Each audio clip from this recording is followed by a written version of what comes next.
Welcome to Time of Death. This video is for informational purposes and in no way meant to glorify or condone violence. In today's video, we'll be discussing the murder of Maria Cecilia Rosa. Rosa died on Tuesday, March 28, 2006, after being shot in the 2900 block of Eucalyptus Avenue in Long Beach, according to LA County coroner records.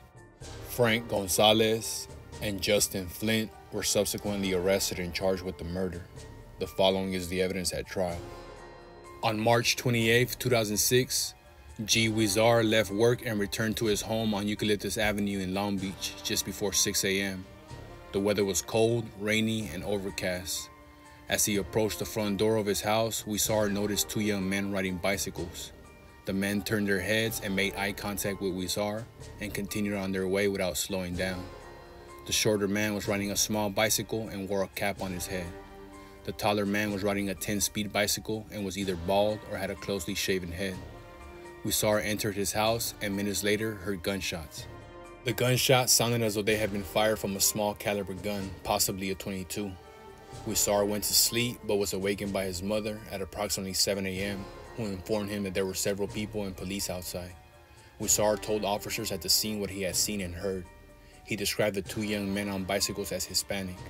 Several days later, he saw in a newspaper a photograph depicting two young men on bicycles outside of a bank that he thought looked like the men and bicycles that he had seen the morning of the shooting. On March 28, 2006, Jay Burgos was delivering newspaper on Eucalyptus Avenue with his co-worker at approximately 6:10 a.m. As he drove slowly down the street, he saw what he thought was either a mannequin or a person lying across the driveway and sidewalk near a car with its trunk open. He stopped his car and upon a closer view, saw a woman, but she had no pulse and was not breathing. He called 911. As he was performing CPR per the operator's instructions, a man stopped and assisted him.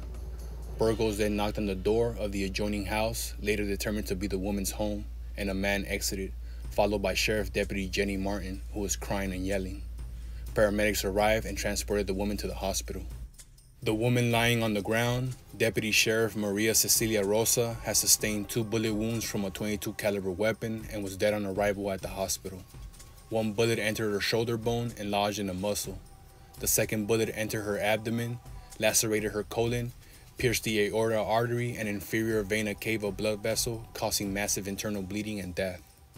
According to Martin, a fellow sheriff deputy sharing the home, Rosa worked the 6 a.m. shift at the inmate reception center and was apparently getting ready to go to work when she was assailed.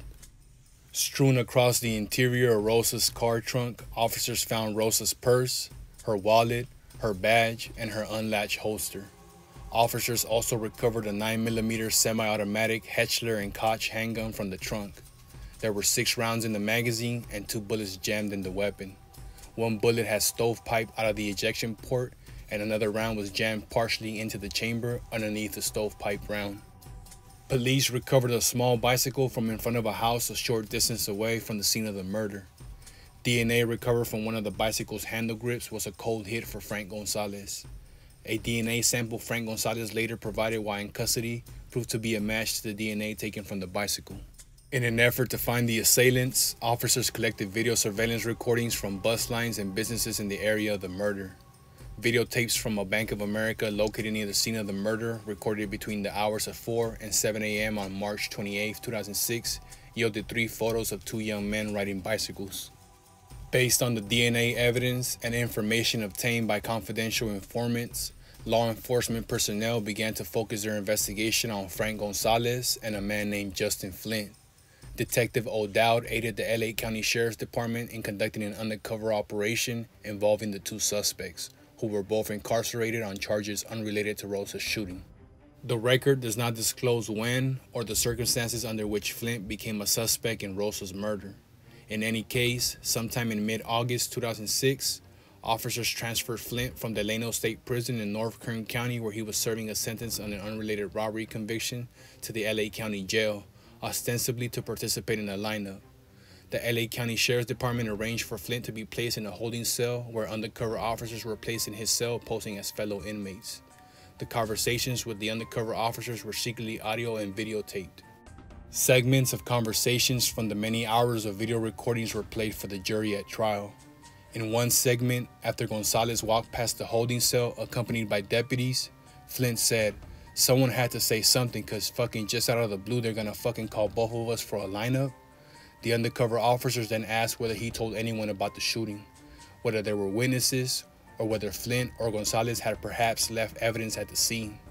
Flint said neither he nor Gonzalez had left anything, not even shell cases, because the gun was a revolver. Flint said that they both rode the bicycles and that after the shooting, he rode the bicycle far away. I rode that motherfucker like 5 blocks and just left that shit in the alley. But it had those foam handles so it wouldn't ever leave fingerprints. Officers then placed Flint in a cell with Gonzalez. Video recordings of portions of their conversations were played for the jury. In one segment, Gonzalez told Flint, "So I guess we're arm in arm. We're crimies now. Can't say nothing to nobody, nothing. Don't even explain your case to nobody, nothing. Don't break on me either." Flint asked, "They ain't got no fucking evidence, right?" In response, Gonzalez said, "Nah, they ain't got nothing. What they got? All they got is a bike. That's my bike. Everything's gone. Everything's gone. Everything's thrown in the trash. They come and talk to you, just say, talk to my lawyer. That's it. I got nothing to tell you guys, plain and simple." Did they say what court? Flint responded, "Nah, we got Long Beach court, you know that." In another conversation, Flint and Gonzalez discussed possible alibis and the evidence against them. Gonzalez told Flint, "I told you I got that bitch. Didn't I get her? I got her. Let's not even talk about it no more." Both men laughed. Later, Flint said, "Why couldn't the bitch just give up the goddamn wallet?" At trial, Flint later testified on his own behalf. Following the trial, the jury found the special circumstance allegation not true, but convicted Flint of murder and attempted robbery and found true the gun allegations. The court sentenced him to an aggregate term of 29 years to life. A jury found defendant Frank Christopher Gonzalez guilty of first-degree murder and attempted second-degree robbery. The jury also found true the special circumstance allegations. At the penalty phase, the jury returned a death verdict and the trial court sentenced defendant to death.